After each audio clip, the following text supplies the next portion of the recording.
me toca comenzar a mí. Antes de comenzar, quiero agradecer mucho la invitación, me da mucho gusto estar aquí en la Facultad de Artes y Diseño. Agradezco a Benjamín, a Adriana y a todos los miembros del ICDAC.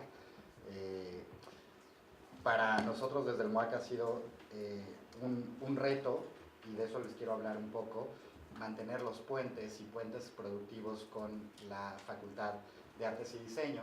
Entonces, esta oportunidad de platicar con ustedes y tener aquí a Cuauhtémoc es un poco también para explorar de qué manera podemos trabajar más de cerca.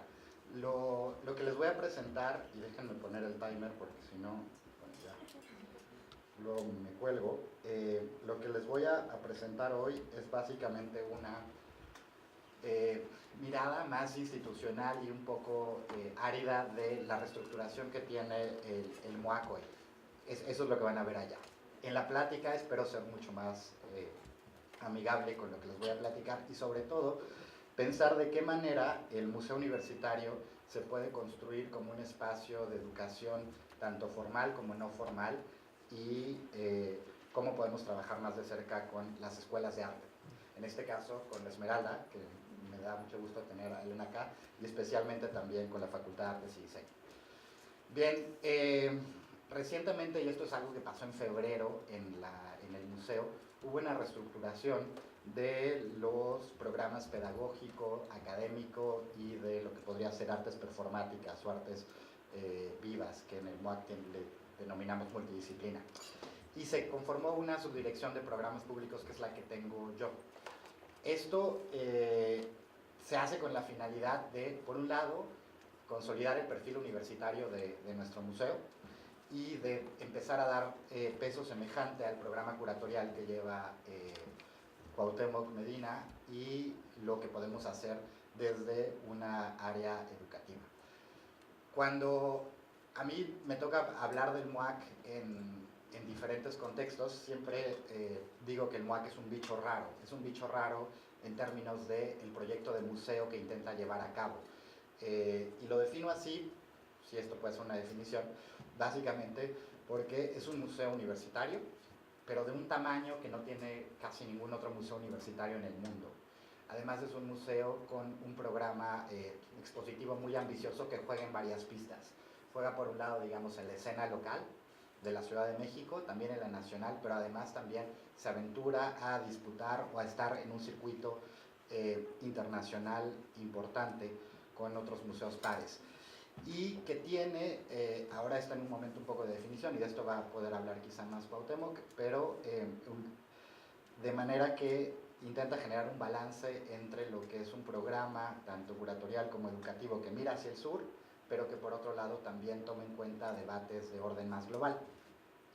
Entonces, bajo esa premisa y digamos, bajo lo que nos da estar en la UNAM, con toda la infraestructura que tenemos, el MUAC se plantea, digamos, como una plataforma muy ambiciosa que intenta concentrar discusiones que importan a los universitarios, pero también al país, y que son básicamente discusiones de orden público. Entonces, hemos tratado, y este es el proyecto que les voy a presentar hoy, intentar llevar los programas académico y pedagógico hacia una discusión de esfera pública. La reestructuración básicamente quedó así, esto es algo muy rápido, son 4 departamentos los que integran esta nueva área, que es el de campus expandido, que es el programa académico que viene existiendo prácticamente desde el origen del museo, y que intenta trabajar directamente con los académicos y con estudiantes de posgrado en una construcción, en convertir al museo en una plataforma de experimentación. Y es en lo que me voy a concentrar hoy. Y están las áreas educativas, que si ustedes han pasado por el MUAC, seguro han visto a los chicos enlace, que son los que se encargan de dar recorridos. Bueno, ese solo es, digamos, la cara más visible, pero ese departamento educativo trabaja con proyectos, digamos, de arte y educación, o lo que llamamos mediación, que es básicamente no intentamos explicar lo que es arte contemporáneo, sino más bien ser facilitadores de un tipo de experiencia de aprendizaje y también de experiencia estética. Y está también otro departamento que es proyectos públicos y comunidades, donde básicamente nos queremos acercar a comunidades específicas. y por comunidades específicas detectamos dos. Una son los artistas emergentes y los estudiantes de arte. Intentamos pensar de qué manera los contenidos que se están dando en las escuelas de arte de pronto no tocan ciertas áreas, y ahí es donde nosotros podemos intervenir. Básicamente hemos estado desarrollando un programa importante orientado a videoarte o a cuestiones más digitales que creemos que no están tan fuertes en algunas de las escuelas, y también en algunos espacios desde la investigación artística que intentan traer una discusión teórica que es en la que creemos que tenemos una fortaleza en el MUAC, pensada más para artistas. La otra comunidad que nos interesa, digamos, son las comunidades cercanas a la universidad, básicamente comunidades que, a falta de una mejor palabra, podemos describir como vulnerables. Estamos empezando a trabajar muy fuertemente con Santo Domingo, que es el barrio aledaño, digamos, a espaldas de Ciudad Universitaria, y con ellos estamos tratando de hacer un tipo de trabajo más de orden colaborativo y comunitario. Y bueno, y también está finalmente el programa de Index MUAC. Entonces, con esto que les he contado, digamos, atendemos a diferentes públicos, y las plataformas, más que educativas, siempre las pensamos como pedagógicas, un poco como un tipo de aprendizaje mucho más emancipado, descolonizado. Y trabajamos, evidentemente, las primeras comunidades que atendemos son estudiantes de la UNAM y de gente de prepa UNAM y CCHs, las comunidades vulnerables que les decía, y nos interesa mucho impulsar una agenda de género que viene desde un marco feminista, queer y descolonial, y algo que no tenemos tan trabajado aún es cómo trabajamos con públicos con capacidades diferentes. Entonces, para allá va un poco la idea. Y la oferta de los cursos, que algunos van a ser más académicos que otros, ahora está en un momento de renovación, donde estamos apostando por ver de qué manera podemos aumentar matrícula, es decir, ofrecer muchos más cursos, ver de qué manera trabajamos más de cerca, sobre todo con los posgrados de la UNAM y también con las licenciaturas, para generar no una nueva escuela de arte, sino más bien que ustedes puedan tener materias dentro del museo, o aprovechar, digamos, al equipo del museo para la educación de las artes. Y estamos también llevando un giro hacia plataformas digitales, ver de qué manera podemos también ofrecer cuestiones de educación en línea, en fin, hay por allí varias cuestiones. Esto es como la parte que les decía que era más de orden de planeación, pero ahora de lo que les quiero hablar es de algunas experiencias puntuales en las que esta agenda y reestructuración ya se ve más claramente. Les quiero hablar de Campus Expandido, que es el proyecto que existe en el museo desde su fundación y que intenta básicamente convertir al MUAC en un sitio de producción y conocimiento de pensamiento crítico, que esté constantemente en actualización y que goce de cierta autonomía. ¿Cuáles son las líneas de trabajo con las que ha venido trabajando Campus? Y seguro estas no les resultarán ajenas. Estética y política. Hemos trabajado muchos contenidos relacionados con la situación actual de México, ver de qué manera el arte puede ser una plataforma para discutir.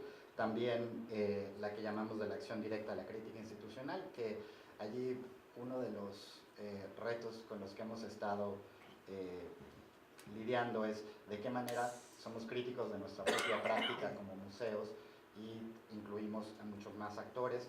La línea de género y subjetividad la hemos estado trabajando también. Crítica de arte, que básicamente Daniel Montero ha sido un gran aliado para trabajar esto. Y prácticas artísticas, que es, aquí el nombre es prácticas artísticas, pero lo hemos trabajado más como investigación artística con la participación de Sofía Olascuaga y Iván Mejía.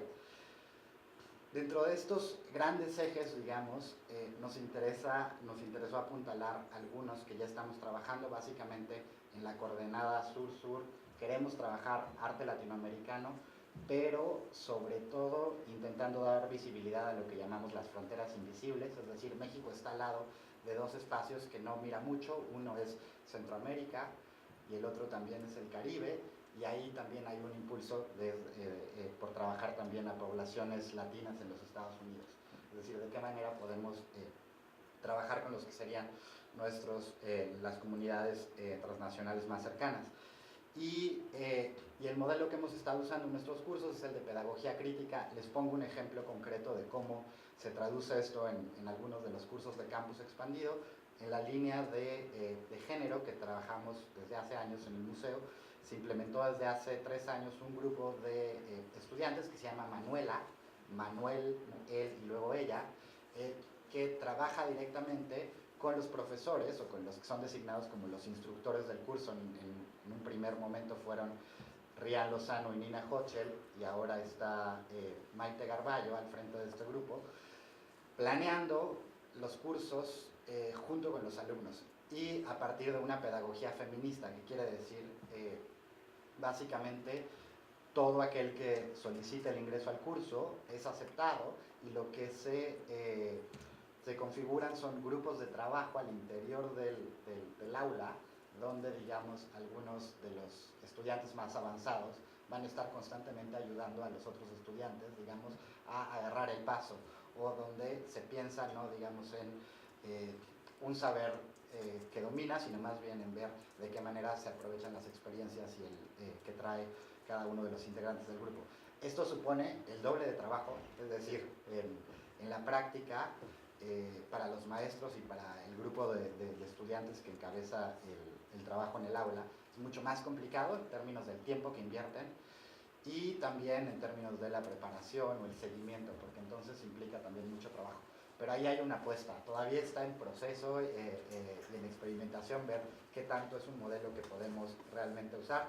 Y hay una parte también, un componente que intenta hacer de la práctica una teoría, y entonces se trabaja mucho con acciones, por ejemplo, o activaciones de los contenidos que se están viendo en clase fuera del aula. El semestre pasado, bueno, todo el año pasado se trabajó con la teoría de la traducción y la descolonización, básicamente a partir de las lecturas chicanas de Gloria Anzaldúa, y entonces los chicos, las chicas del seminario estuvieron trabajando una exposición puntual y haciendo también trabajo comunitario en la cárcel de Santa Marta, Catitla. Este año acá nada más les pongo el evento más reciente, el Seminario de Cultura Visual y Género, desde esta pedagogía crítica, hizo una acción que fue muy interesante porque no nos pidieron permiso en el museo, entonces tomaron el museo, se sumaron al movimiento de Ni Una Menos, y entonces hubo esta pinta y un performance en la explanada del MAT. Entonces, ¿cómo entendemos al museo? Básicamente como un espacio de experimentación desde donde se pueden hacer diferentes maneras de producir conocimiento y práctica artística. Y la agenda feminista o de género está impactada sobre todo por la teoría de los afectos y la teoría queer, que son los seminarios que estamos trabajando. Hemos intentado también empujar mucho la agenda de crítica de arte con Daniel Montero, que básicamente ha estado trabajando seminarios dedicados a pintura, como volver a hablar de cuál es el lugar de la pintura en las prácticas contemporáneas, y más recientemente con la crítica de arte en México, tratarla de estudiar mucho más sistemáticamente lo que ha pasado en términos de crítica. ¿Y cómo hacemos estas alianzas? Pues esto no se puede hacer, digamos, desde el museo, no tenemos la fuerza para hacerlo, pero sí podemos ser el punto de reunión que congregue a académicos de los diferentes posgrados o académicos de institutos o profesores de las facultades para que vengan, además de que también cuando se hacen estos esfuerzos entre varias instituciones o digamos áreas de la universidad, es mucho más fácil tener un presupuesto que nos permita tener profesores invitados, aprovechar que si hay un conferencista que le interesa a uno de nuestros profesores, lo podamos invitar a hablar en el seminario. Y también generalmente lo que estamos haciendo es ofrecer al lado de los cursos escolarizados una oferta de cursos cortos, seminarios con personas que nos parecen importantes. De los que recuerdo ahora, vino Donades a dar un taller de curaduría para la maestría en estudios curatoriales que tenemos en el museo. Estuvo también Andrea Yunta recientemente impulsando la agenda de feminismo desde Latinoamérica, y esto ocurre desde los espacios, digamos, de los seminarios curriculares de Campus Expandido, pero también al lado del programa curatorial, y ahí es donde se pueden, digamos, sumar esfuerzos. Muchas de las cosas que pasaron en términos de la agenda feminista venían de la mano con el proyecto de exposición de Mónica Mayer. Ahora que tenemos la exposición de Andrea Fraser, vamos a estar impulsando también crítica institucional. Al lado de Yishai Husitman hay un programa paralelo que va a hablar mucho de la memoria. En fin, entonces allí hay, digamos, como varias oportunidades. Y me voy a ir básicamente a los ejemplos de esfera pública, que son los que más revelan quizá el espíritu de qué quiere ser el MUACO, y en términos de un foro de discusión, también de ejercicios críticos y de aprendizaje.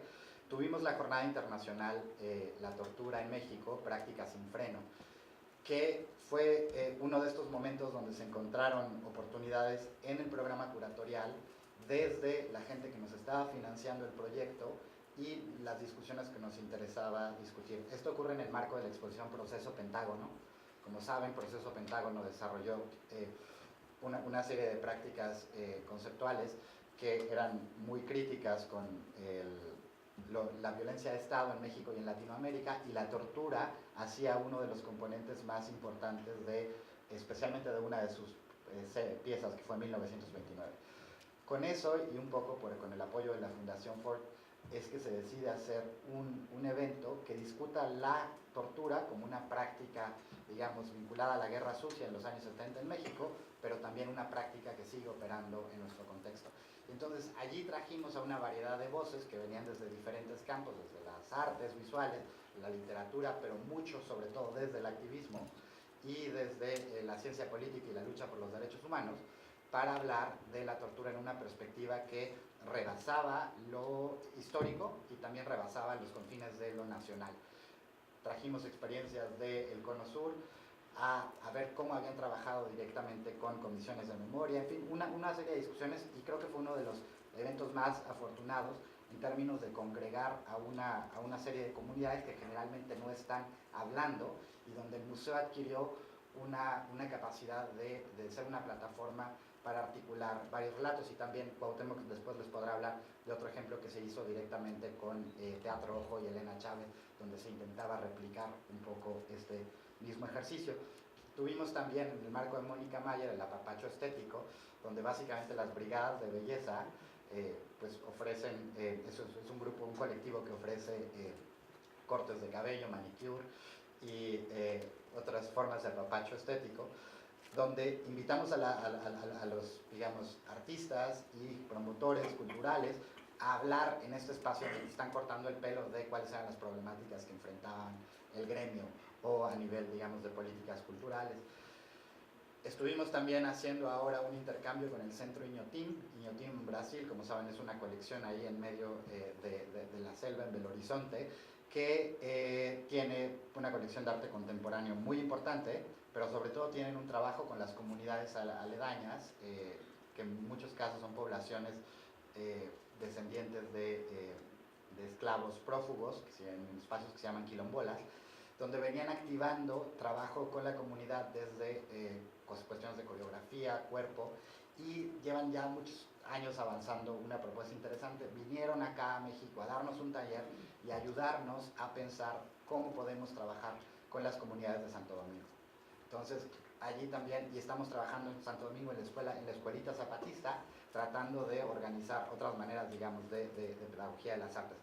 Y finalmente está la cátedra Helen Escobedo, que es otro espacio que estamos empezando a activar ahorita, que va a discutir cuestiones de espacio público en Latinoamérica en los últimos 15 años. ¿Qué pasa en la calle, en la plaza? ¿Cuál es la participación de los artistas o de los no artistas, a veces activistas, haciendo intervenciones visuales que están generando, digamos, nuevos espacios de colectividad y de emergencias de prácticas políticas o apariciones en el espacio público?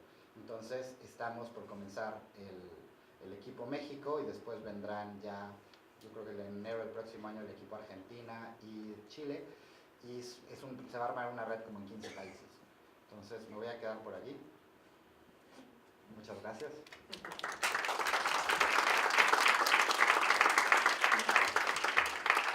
Gracias, Luis, y cedemos la palabra a Elena Gutiérrez. ¿Esto sirve? Sí. Bueno, pues yo quiero hablarles un poco desde mi experiencia en diferentes lugares. Creo que para esto, un poco para introducir el tema sobre el que les quiero hablar, sí necesitaría un poco decirles algo acerca de mí, porque de alguna manera vengo, sí, de la Esmeralda, pero también llevo 7 años trabajando en el Centro de Arte Mexicano, que es otra licenciatura en artes. Trabajé como 3 años en la Universidad del Claustro de Sor Juana, trabajé otros 4 años dando un pequeño curso en el ITAM. Además di también como 2 años y medio unos cursos en el Centro de Estudios Interdisciplinarios del CENART. Esos son unos cursos que damos para los de las diferentes carreras del CENART, y de pronto han llegado gentes incluso también de aquí de la FAP a tomarlos. Entonces es como una revoltura de danza, música, de pronto antropología, artes visuales, una cosa muy rara. Y por otra parte, bueno, yo estudié aquí en esta escuela. De alguna manera la última vez que estuve parada aquí fue para mi examen profesional, entonces me siento parte también de esta escuela. Y por otra parte, digamos que algunas de las cosas que a mí más me han fundamentado, más me han ayudado a construir mis clases de teoría y de historia en las diferentes escuelas han sido que tomo tai chi y hago malabares, y también estudié piano durante 10 años. Entonces, bueno, esto es un poco de introducción hacia dónde voy, porque creo que justamente un problema actualmente es el de las fronteras, el creer que existen fronteras, de hecho, ¿no? Siempre he estado en el conflicto acerca de la identidad, y eso ha ido evolucionando conforme he estado trabajando, y también justamente la idea que va pasando de qué conceptos se tiene en una escuela o en otra, ¿no? Es muy interesante justamente el estar en todos estos lugares, porque resulta que creemos de pronto que lo que creemos es cierto y de pronto nos topamos con muchas otras formas de pensar y vemos que tal vez también son ciertas. No es que una no sea, sino que todas esas pueden existir y podemos alimentarnos de todas ellas, ¿no? Entonces, bueno, voy a leerles un pequeño texto que tenía, es muy corto y luego les sigo platicando. Y dice: parece que se busca un camino, pero en esta búsqueda no se vislumbra un terreno firme por el cual seguir. Todo aparece y desaparece. Nos hemos quedado sin casa. Solamente vemos ruinas y espacios que se desvanecen. No hay aparentemente nada a lo que nos podamos asir. Buscamos desesperadamente en las ruinas, pero solo encontramos cosas que actualmente no nos significan nada. Posiblemente nuestro problema es pensar que el camino es un territorio firme, cuando en realidad el mundo hoy, citando a Sully Rolnick, es un océano infinito agitado por arremolinadas olas, flujos variables sin totalización posible en territorios demarcables, sin fronteras estables, en reconfiguración constante. Según algunos, un segundo diluvio, pero esta vez las aguas nunca bajarán, nunca más habrá tierra a la vista. Fin de la cita. Vamos flotando mientras sentimos cómo pasa una ola sobre otra. Nos rodean escombros y la ilusión de mundos subterráneos que otros habitaron.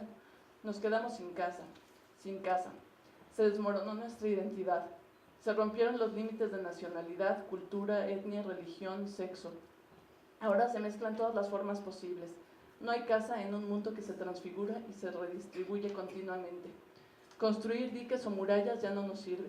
El diluvio llegó y el agua nos permite encontrar mundos nuevos que explorar. Ser nómadas nos da la posibilidad de absorber las culturas de lo que vemos, recorrer nuevos mundos y saberes. Es necesario practicar la antropofagia, no la negación del otro, sino la asimilación y la aceptación de lo que apreciamos y de lo que nos puede alimentar, sin pensar si viene de algún otro. Debemos aprender a ser nómadas, nuevamente, aprender a navegar, intentar nuestras posibilidades en nuestra nueva vida, ejercitar las partes del cuerpo que se requiera, crear nuevos instintos para el saber detectar las olas y pasar de una a otra, surfear, disfrutar el movimiento y entender el parkour como forma de vida. Bueno, esto es un poco el principio de lo que quería hablarles. Y también hay otra cita que me gusta mucho de un blog de Yael Farache, que dice: quizá lo más saludable no sea rechazar tu hogar ni aferrarte a él. El problema no está tampoco en rechazar o adjuntar otras culturas a la propia como política de vida. Quizá lo más saludable sea tomárselo con naturalidad. saber quién eres tú independientemente del lugar en el que estés. Es una gran virtud aprender a descartar poco a poco las cosas transitorias. El hombre que tiene una patria es un principiante. El que encuentra en cada suelo que pisa una extensión de su suelo nativo es fuerte, pero el que asume el mundo entero como un país extranjero es inquebrantable. Bueno, con esto un poco lo que quiero decir también es justamente que cada vez estas fronteras, en todos los sentidos que las podamos ver, empiezan a ser bastante incómodas, ¿no? Hubieron 3 hechos de este año, bueno, una información y otros 2 hechos que a mí me llamaron mucho la atención y creo que son un reflejo de todo esto. Por un lado, las Olimpiadas. Creo que una cosa muy rara es que en las Olimpiadas se esté pensando que hay una idea de integración de las naciones, una parte de hermandad y todo esto, pero se sigue compitiendo por países. Y que de pronto algún competidor resulta que es una venezolana de madre española, padre rumano, que se crió en España y que se casó con un ruso y participa por Rusia, y todos los rusos están muy felices de que haya ganado, cuando pues finalmente ya no era de un lugar o de otro, ya son personas independientemente de la nacionalidad o del espacio donde se hayan construido.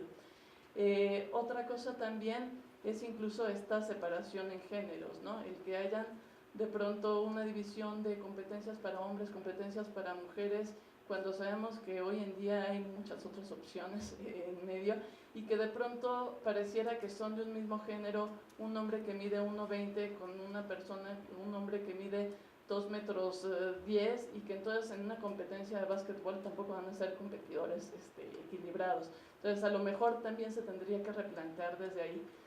El segundo punto con el que me topé fue justamente el premio Nobel a Bob Dylan, ¿no? Que a lo mejor generó mucho escándalo en algunos lugares, pero es una muestra de esta pérdida de fronteras, el decir, bueno, es que la literatura no necesariamente es un libro escrito, sino que puede partir de muchos otros lugares, y tenemos que empezar a abrirnos las posibilidades de ver y de encontrar las cosas en los lugares donde menos nos esperamos a lo mejor. Y la tercera parte es, esta viene de un poco más lejos y no es tan universal, pero es un poco de información que a mí me llegó de forma muy particular hace unos días, y son 2 casos. Uno que en Nigeria generan todo un conjunto de piezas que son rituales de la tradición más antigua, pero resulta que muchas de esas piezas, cuando vinieron las migraciones hace muchos años hacia acá, con digamos toda la esclavitud y demás, llegan a Cuba, llegan a Haití, llegan a diferentes espacios, bueno, también aquí en México, y en estos lugares se mantiene esa tradición que se hacía en Nigeria. Y hay un momento en el que en Nigeria se pierde, pero aquí se continúa haciendo. Entonces ahora lo que ocurre es que vienen nigerianos a México a comprar las piezas tradicionales de Nigeria para saber cómo son. Entonces de pronto resulta que uno, para conocer sus orígenes, lo que tiene que hacer es desplazarse muy lejos a veces, ¿no? Porque en este lugar ya no se encuentran. Otro caso semejante a esto es la Talavera. En Talavera de la Reina resulta que perdieron la fórmula de cómo se hace la talavera y están muy tristes diciendo, chin, es que ya no sabemos cómo se hacía originalmente. Hasta que unos dicen, bueno, ¿por qué no van a Puebla? ¿No? Vengan a México, y ahí están los archivos con todas las fórmulas idénticas a cómo se hacían en el momento en el que ustedes las trajeron, pero resulta que ahora se hacen en Puebla y ya no se hacen en Talavera de la Reina, ¿no? Y cuando acá se usa la Talavera pensando que es de aquí, y no se sabe a veces que existe un lugar que se llama Talavera, que es el lugar donde se originó este tipo de material, ¿no? Entonces, bueno, al final lo que resulta es justamente eso, que de pronto hay una necesidad de pronto de tratarnos de reconstruir, hay una búsqueda de identidad, cuando de pronto resulta que ya esa parte es algo en lo que hemos dejado de creer de alguna manera, ¿no? Ahora, narrando un poco desde mi experiencia como docente, lo que yo he ido viendo en 7 años, digamos, de la Esmeralda, ha sido una transición muy sutil, pero muy importante, creo. En un principio creo que sí había gentes que se cuestionaban la identidad, pero era como, nada más como una pregunta que de pronto estaba. Y siempre pensamos, bueno, es que a lo mejor el discutir la identidad tiene que ver con tener un problema con la identidad. En el momento en el que estás seguro de quién eres, ni siquiera te cuestionas ese asunto, ¿no? Posteriormente empezó a haber como un desencanto por estos temas de identidad y de pronto resultaba ser justamente un desencanto por todo. Con los últimos alumnos que tuve de octavo semestre había una cuestión muy interesante porque era, de alguna manera lo que los integraba era una frustración completa hacia el universo completo, ¿no? Y entonces era como, es que ya no creemos en nada, no queremos nada, y cada uno a partir de eso se iba construyendo algo, iba construyendo, eran unos alumnos incansables que trabajaban muchísimo, pero cada uno tenía una postura frente a ese desencanto de alguna manera, ¿no? Entonces algunos estaban trabajando las ruinas, algunos trabajaban mundos alternos porque en este mundo no se puede vivir, algunos estaban pensando en la destrucción de todo porque mientras no destruyamos todo completamente no vamos a poder surgir. Y bueno, algunos finalmente están muy contentos dentro de todas las ruinas y en ver cómo todo se va desplazando y nada más son como espectadores asiduos de esa destrucción, pero finalmente el tono general es, si nos agarramos de algo se va a deshacer, ¿no? Y creo que es algo que es una constante en este tiempo, no importa sobre qué estemos hablando, en 2 años ya no tiene validez de alguna manera, ¿no? Esto mismo que estoy diciendo, yo no sé qué va a pasar en 5 años, a lo mejor en 5 años dio una vuelta completamente distinta. En ese sentido, dentro del texto lo que decía es el parkour como forma de vida, porque justamente toda esta idea del parkour, del free running, es avanzar sin un objetivo, sin nada, porque el objetivo mismo está en el avanzar, en el moverse, no tanto en centrarse en un mismo espacio. Me gusta mucho también otra obra de Alessandro Barrico, en el que habla, bueno, se llama Los bárbaros, ensayos sobre la mutación, y bueno, los bárbaros son todos ustedes, porque son los que están rompiendo con estos esquemas, y justamente la idea es, tal vez de pronto esta idea que se dice es que con los jóvenes de pronto están escribiendo un ensayo, viendo la televisión con un audífono, están con el celular, y uno brinca de un lugar a otro. Sí es cierto, pero lo que pasa es que la forma de vida ya está hecha para que hagamos eso, ¿no? Para que estemos brincando de un lugar a otro. Antes se iba al supermercado, se iba a una librería y uno compraba libros. Ahora uno se va a Gandhi y se compra una caja, un rompecabezas, un CD, una película, y a veces a lo mejor un libro, ¿no? Pero de alguna manera ya son espacios en los que la idea es fluir, ¿no? Antes justamente cuando yo hacía mi tesis aquí tenía que ir a la biblioteca, buscar en los ficheros, te sentabas con un libro sobre el tema y demás. Ahora investigar es empezar por meterte en internet y en 1 hora quién sabe cuántas páginas ya brincamos, ¿no? O sea, nos vamos de un lugar a otro y justamente es muy fácil perderse, pero al mismo tiempo es muy bueno perderse y es muy rico perderse. Uno aprende muchísimo en la idea de perderse. Entonces, parte de la idea aquí es que tanto justamente necesitamos pensar en que tenemos un piso sólido, un espacio en el que nos sentamos seguros y digamos, yo soy esto y ya no me puedo mover, porque justamente el poner esas barreras lo que hace es que nos impide crecer y nos impide aprender de otras posibilidades y llevarnos hacia otros lugares. Conforme pasaron las generaciones, es un pedazo, digamos, un espacio de tiempo muy corto, pero en las últimas generaciones, estoy hablando de los 2 primeros años de la carrera, sentimos que hubo una diferencia muy grande y es porque la identidad que en otras generaciones se buscaba, aquí ya no se busca, ya no importa, ¿no? Y entonces a mí eso me hizo pensar si es como muchas de estas otras cosas que nos han hecho creer a lo largo de la vida que tenemos que buscar y que de pronto resulta que tal vez no, ¿no? Yo creo que cuando yo era niña uno tenía la idea de que cuando seas mayor tienes que casarte y tener hijos. Después, estando dentro de la carrera, tenías la idea de que para ser artista tenías que tener una galería, estar en exposiciones y ferias del arte. Y después ahora creo que también otra de las cosas es que nos han hecho creer que tenemos que tener una identidad y buscarla, cuando realmente la idea es estar mutando constantemente, ¿no? Tal vez la forma de adquirir experiencia actualmente no es centrarnos en algo, tener una base sólida e inamovible, sino justamente aprender a fluir dentro de todas las posibilidades y agarrar lo que mejor nos convenga en el momento, ¿no?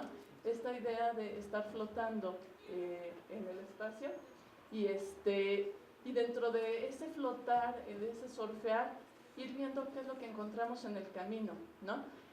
Tal vez de pronto también esta idea de decir, bueno, sí, tenemos que defendernos como mexicanos, pero ¿quién sabe qué es eso, no? De pronto también tenemos todo un conjunto de cosas que nos vienen de lejos y no las vamos a rechazar porque vengan de otro lugar. A lo mejor las podemos aprovechar perfectamente. ¿Quién sabe cuántos de ustedes también empiezan a hacer una maestría en el extranjero, acaben viviendo en otro lugar, se casen con una persona de otro lado, o no se casen y vayan a vivir adopten a un coreano, quién sabe, digamos, hay mil posibilidades y es muy complicado definirse como algo, ¿no? Entonces creo que una de las cosas que pueden ser más interesantes dentro de la búsqueda de identidad, si es que de pronto interesa buscar la identidad, sería buscar todas las posibilidades de lo que no soy y ver cómo me puedo enriquecer con todos esos elementos, en lugar de generarme una frontera de lo que realmente soy y limitarme a las posibilidades de llegar a ser otra cosa, ¿no? Bueno, eso sería de momento todo.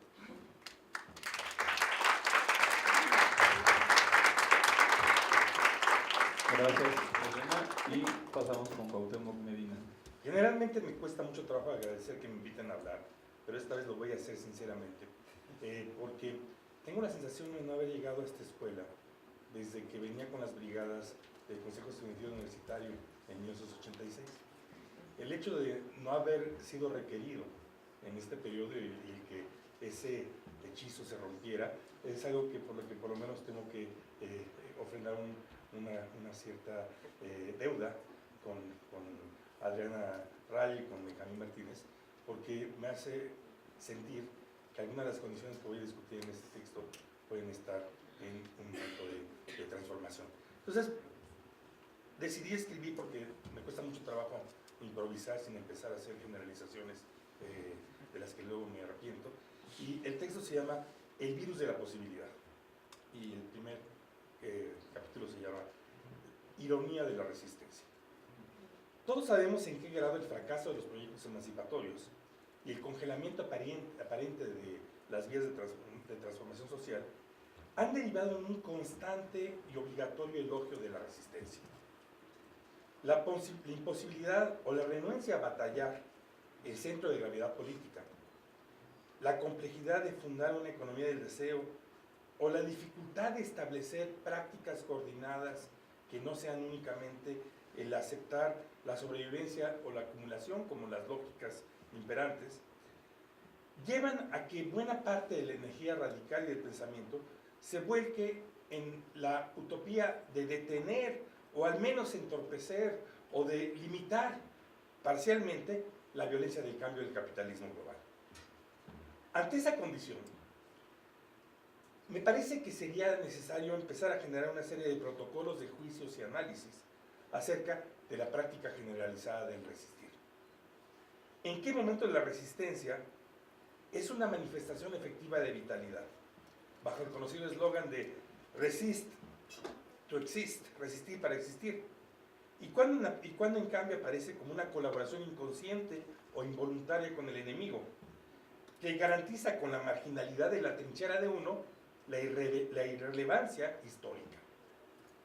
¿Cuándo es que la resistencia es una forma de preservación de posibilidades para el porvenir? ¿Cuándo la condena de una comunidad a una cierta forma de esterilidad viva? ¿En qué momento la resistencia produce reflexión y autocrítica, que irónicamente se presenta como un enclave de la creatividad? ¿Y cuándo se construye como cómplice de su propia destitución, al aparecer como una especie de entrenamiento para y por la impotencia? 2. La academia y sus descontentos.